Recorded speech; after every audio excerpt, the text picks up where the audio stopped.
నుంచి కూడా నాకు పాత మిత్రులు. కానీ ఈరోజు వారి ప్రసంగంలో చాలా అవాస్తవాలు, అదేవిధంగా ప్రజలని తప్పుదోవ పట్టించే విధంగా మాట్లాడిన విషయాన్ని నేను ఖండిస్తున్నాను.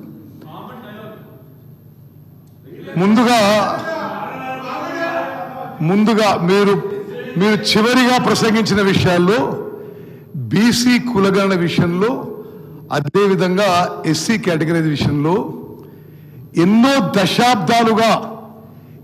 దశాబ్దాలుగా ఉమ్మడి ఆంధ్రప్రదేశ్లో ఈ శాసనసభ పాస్ చేసిన తీర్మానం కానీ, ప్రత్యేక తెలంగాణలో శాసనసభ పాస్ చేసిన తీర్మానం కానీ ఎస్సీ కేటగరైజేషన్ అమలు చేస్తుంది ఈరోజు మా కాంగ్రెస్ ప్రభుత్వం చెప్పి నేను మనవి చేస్తున్నా. సుప్రీంకోర్టు తీర్పుకి అనుగుణంగా justice Shamim Akhtar judicial commission వేసి ఎస్సీ కేటగరైజేషన్ ఇంప్లిమెంట్ చేస్తున్న విషయం మరి ఈ ఘనత మా ముఖ్యమంత్రి గారికి, మా ప్రభుత్వానికి దక్కుతుందని చెప్పి నేను మనవి చేస్తున్నాను. అదేవిధంగా బీసీ కులగణనపై ఆ అంకెలపై కొన్ని అనుమానాలు వ్యక్తం చేశారు. చాలా స్పష్టంగా చెప్తున్నా, నేను ఆ క్యాబినెట్ సబ్ కమిటీ చైర్మన్గా తెలంగాణ చరిత్రలో కానీ, ఉమ్మడి ఆంధ్రప్రదేశ్ చరిత్రలో కానీ ఇంత సైంటిఫిక్గా, లాజికల్గా, రాషనల్గా ఏ కులగణన జరగలేదు అని చెప్పి నేను మనం చేస్తున్నాను. భారతదేశానికి స్వాతంత్ర్యం రాకముందు 1931లో జరిగిన బీసీ క్యాస్ట్ సెన్సస్ తర్వాత తప్పనిసరి పెడతాం 1931లో జరిగిన క్యాస్ట్ సెన్సస్ తర్వాత క్యాస్ట్ సెన్సస్ చేసి ప్రకటించిన ఘనత మా కాంగ్రెస్ ప్రభుత్వానికి దక్కిందని మనం చేస్తాం. దాని ఆధారంగా శాసనసభలో బీసీలకి 42% రిజర్వేషన్ ఇవ్వాలని చెప్పి కేంద్ర ప్రభుత్వానికి పంపించేది మా కాంగ్రెస్ ప్రభుత్వం చెప్పి మనం చేస్తాం. లెక్కల విషయం చెప్పాలి అధ్యక్ష, బికాస్ దీన్ని రిపీటెడ్గా మరి ఒక గోబల్స్ ప్రచారంగా మరి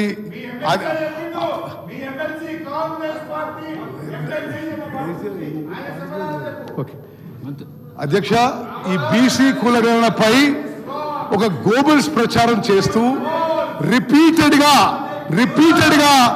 ఒక తప్పుడు అలిగేషన్స్, అవాస్తవాలు ప్రజల్లోకి తీసుకుపోయే ప్రయత్నం చేస్తున్నారు.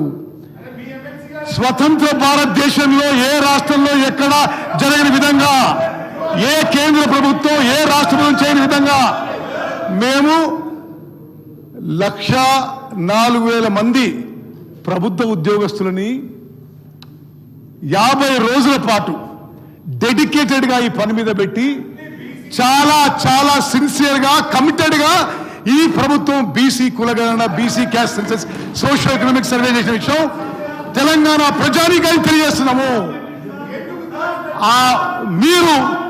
మీరు సమగ్ర కుటుంబ సర్వే చేసి అది శాసనసభలో పెట్టే ధైర్యం లేకుండా మీకు ఏనాడు కూడా ఆ సంఖ్య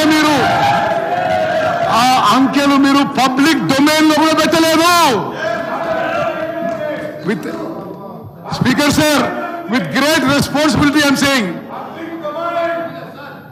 నేను ఆ రోజు శాసనసభ్యుని, ఆ తర్వాత పార్లమెంట్ సభ్యుని, ఏనాడు కూడా మీరు అంటే మీ అంకెల మీదకి నమ్మకం లేదో, లేకపోతే మరి మీకు ఏ అనుమానం ఉన్నాయో, లేకపోతే మీరు బీసీలకు వ్యతిరేకమో తెలియదు, కానీ మీరు చేసిన ఎస్కేఎస్ సర్వే ఏనాడు కూడా క్యాబినెట్ లో, శాసనసభలో పెట్టని విషయం కూడా మనం చేస్తున్నాం. అదేవిధంగా నో ఇట్స్ ఎ లై, ఇది అబద్ధం, పెట్టలేదు నేనే చూడలేదు. అదేవిధంగా స్పీకర్ సార్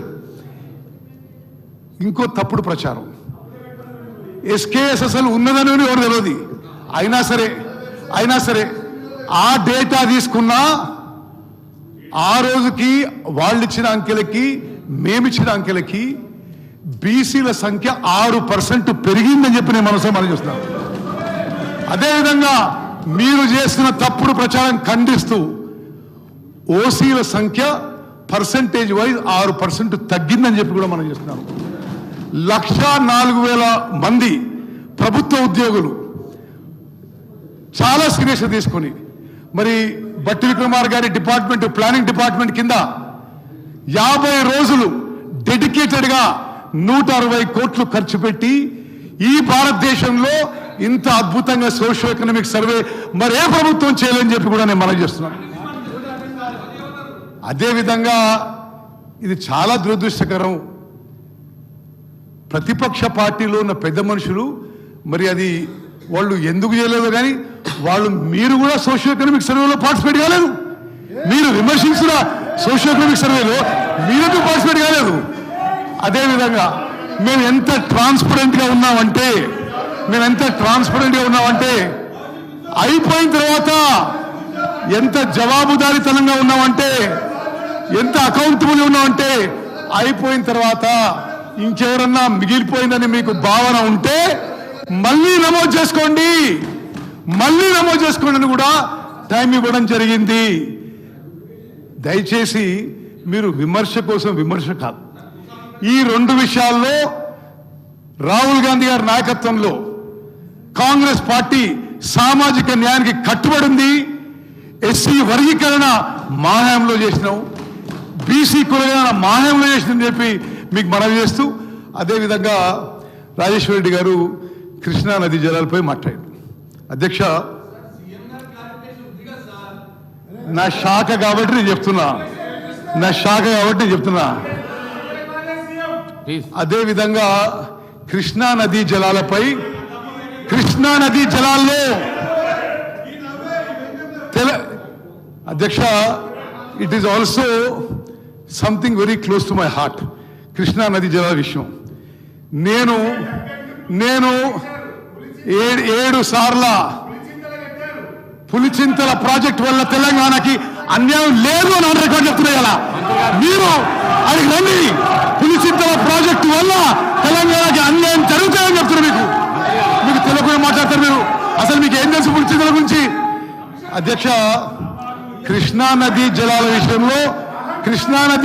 విషయంలో ఇట్ ఈస్ సంథింగ్. అధ్యక్ష, నేను ఒక 5 నిమిషాలు క్లారిఫికేషన్ ఇస్తా, తర్వాత మీరు మళ్ళీ మాట్లాడండి. కృష్ణా నదీ జలాలపై it is a subject close to my heart.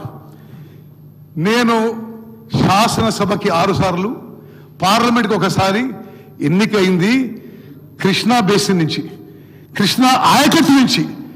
మరి మేము ఆ కృతజ్ఞత ఉంటూ నేను మీకు ఆన్ రికార్డ్ చెప్తున్నా, కృష్ణా నదీ జలాల విషయంలో హరీష్ రావు గారు ఇరిగేషన్ మంత్రి ఉన్నప్పుడు, కేసీఆర్ గారు ఇరిగేషన్ మంత్రి ఉన్నప్పుడు 811 టీఎంసీలు ఉమ్మడి ఆంధ్రప్రదేశ్కి కేటాయిస్తే వాళ్ళు ఆంధ్రప్రదేశ్కి 512 ఇచ్చేయండి, మాకు 299 సరిపోదని 10 ఏళ్ల పాటు సంతకం పెట్టిండ్రు.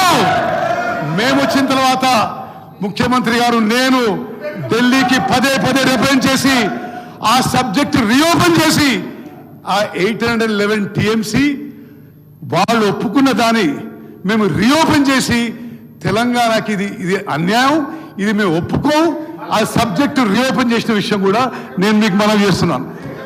అదేవిధంగా కృష్ణా నదీ జలాల్లో అన్యాయం జరుగుతుంటే మీరు ప్రభుత్వంలో ఉన్నప్పుడు టెలిమెట్రీ ఇన్స్ట్రుమెంట్స్ పెట్టాలంటే మీరు పెట్టలేకపోయినారు.